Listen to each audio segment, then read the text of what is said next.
Silence please. ఇప్పుడు మన principal sir speech ఇస్తారు. ఏం స్పీచ్ ఇస్తారు సార్? రోజు నెత్తికరం అవుతుందంటే ఇయ్యాల కూడా నెత్తికరం అవుతారేం సార్? కొంచెం ప్రశాంతంగా ఉంచారు సార్ మమ్మల్ని. ఏమ్రా రాశా, నువ్వు ఎన్ని రోజులారా బడికి రాక ఇయ్యాల ఉంటది మొగం? ఓడా తలాడుకుంటాయి సార్. మీరు ఇట్లా పండుగ నన్ను బలం చేసుడు కరెక్ట్ కాదు సార్ చెప్తున్నా. అరే నిన్నేమన్నారా రాజేష్ గా గంత గరంకు రావడుతువేంద్రా? మేడం నా స్పీచ్ ఈ పొరాలు వినేటట్లేరు గాని ఈ పిల్లలే మనం మాట్లాడుతుంటే మాట్లాడిపోయారు మేడం.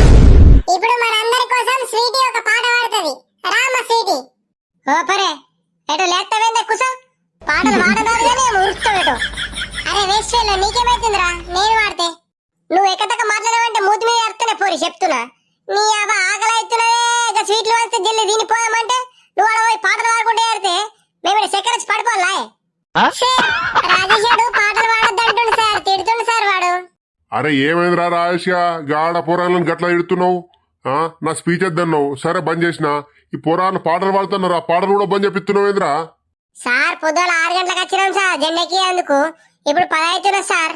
ఆకలి అవుతున్నా సార్. కనీసం మీరు స్వీట్లు వస్తారంటే స్వీట్లు కూడా వస్తలేరు. ఏమో స్పీచ్లు అంటుర్రు, పాటలు అంటుర్రు. మరి చక్కెర వచ్చి పడిపోతే ఓన్లీ సార్ రెస్పాన్సిబిలిటీ.